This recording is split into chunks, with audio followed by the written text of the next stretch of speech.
Hey, what it do, sports world? It's me again. The Winner Circle podcast with me, Ray Diggs, is here, y'all.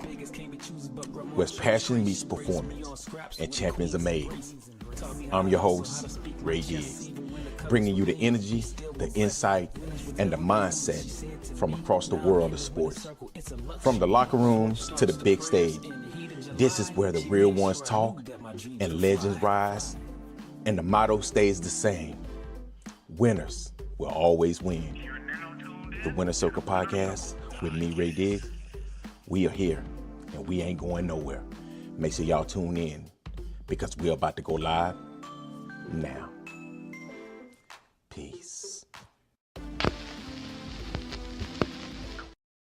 Hey, what it do, sports world, man? Hey, we're going to do a quick podcast real quick on why I think that the future of the NIL is going to be a bigger problem than anybody could ever thought.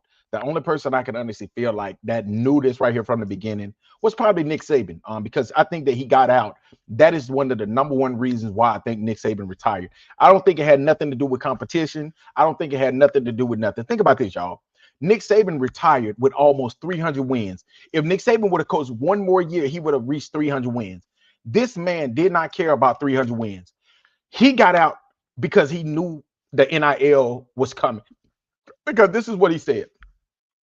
A player came in and they asked Nick Saban, the GOAT, the man, the myth, the legend, how much was he going to pay him to come play for him? Do you all know a legend, a player asking a legend, how much is he going to pay them to come play for him? When as a legend, I'm thinking you should be happy to even come play for me, being that who I am, a 7-time national champion, a coach that has won 6 national championships at one school, who has dominated college football over the last 20 years, 15 to 20 years, and you're asking me, how much am I going to pay you?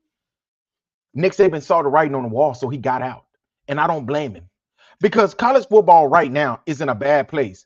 And until they understand that it is in a bad place, the NCAA get their heads out of the butts and start putting some restrictions on these NIL, it's going to get even worse. It's reports coming out of Ole Miss that Ole Miss has 2 players that's in the that enter the transfer portal after finding out that players that was transferring in that was making more money than them, which is their top defensive end and their top linebacker, into the transfer portal just yesterday and day before yesterday, because they found out that a quarterback, which I think it was Deuce Knight, was making more money than them, and they was already on the team under a contract. Now, it's reports coming out that Lane Kiffin is the one who leaked this information, which I can believe that. And I know LSU fans are gonna they got their heads up their butts as well. LSU fans, they think that Lane Kiffin, why would Lane Kiffin do that? Because that's who Lane Kiffin is. Y'all are gonna find out y'all are gonna really find out who Lane Kiffin really is. If you ain't been following Lane Kiffin for years, you wouldn't know. I honestly believe 100% that Lane Kiffin leaked this information to try to steal players from Ole Miss and get them to come to LSU. I honestly believe that. 100% cold-hearted believe that Lane Kiffin possibly leaked this information to the media for these players to enter the transfer portal and for them to pretty much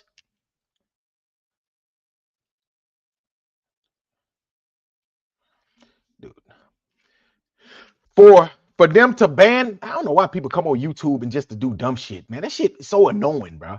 Like, God, oh my God. So yeah, for players to go into the transfer portal, so you at LSU can steal their players. It's crazy, man. It's sad. It's honestly sad that a person would do that. You know, it's sad that you would go to that, you would stoop that low just because you did wrong, just because you left them hot and dry. But that's Lane Kiffin. Lane Kiffin, if y'all don't remember, Lane Kiffin up and left Tennessee hot and dry overnight and went to USC, and which he went to USC and he was terrible. And then they ended up firing him. And then guess what? They ended up firing him when he went Lane Kiffin has been one of the worst person, not saying coaches, but one of the worst one of the worst people in college football as a head coach. Hey, how you doing, bro? So if he's doing this, it won't surprise me. I don't know why LSU fans are so surprised when people say that they feel like Lane Kiffin is the one that's leaking these contracts. Think about it. Why wouldn't he do that? To steal a linebacker and to steal a defensive end. Of course he's going to do that. Now, if these two players go and they sign with LSU, the writing is on the wall. I don't want to hear nothing else. This guy right here will stoop even lower than I imagine to steal players. But that's who Lane Kiffin is. I don't know why y'all so surprised. This is what this dude do. He does this. And watch and see what I tell you. It won't surprise me if he don't have the level of success that he thinks he should have within the next 3 years. He'll be looking to get up out of LSU as well, or they're going to run him out of LSU. It's going to be one of the two.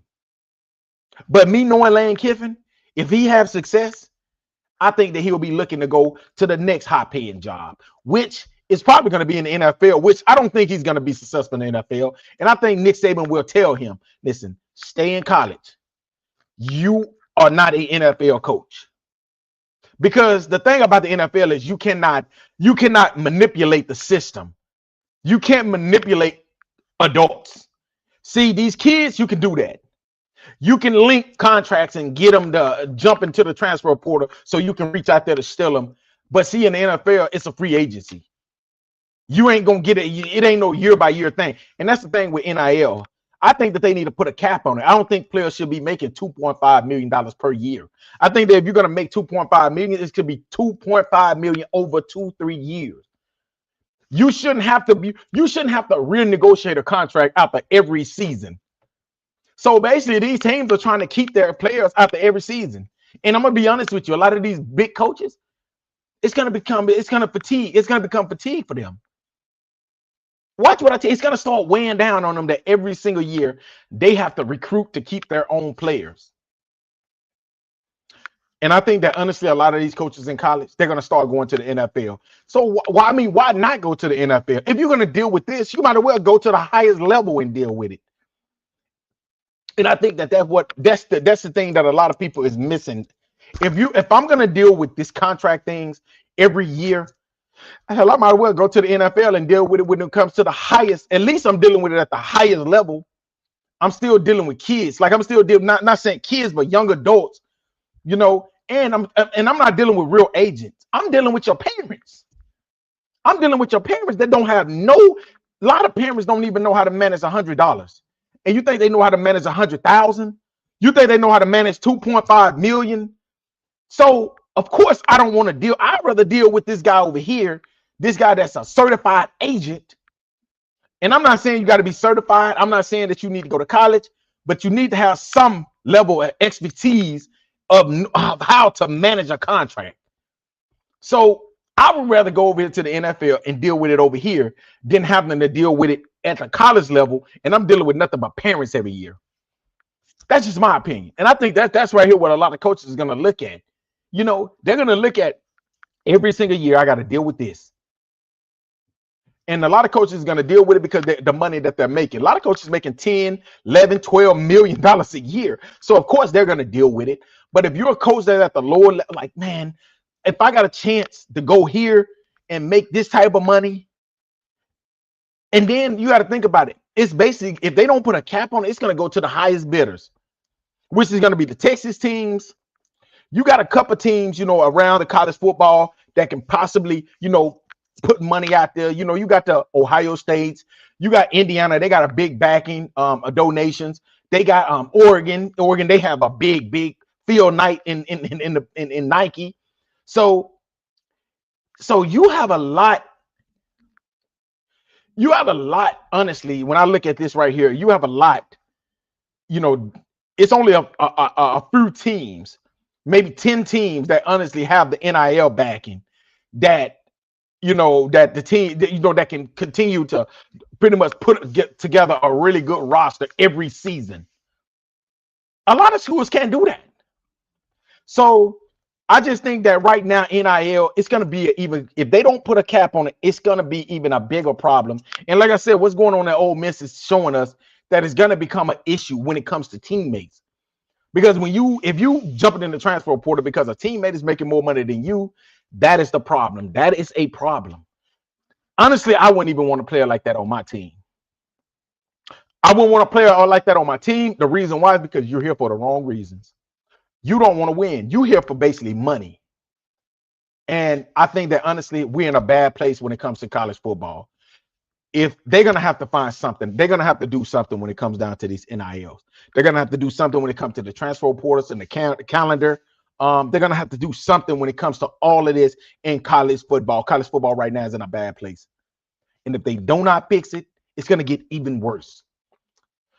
But hey, man, y'all let me know what y'all think, man. What y'all think about college football right now? Is it in a good place? Is it in a bad place? Is that why Nick Saban walked away? I think it is.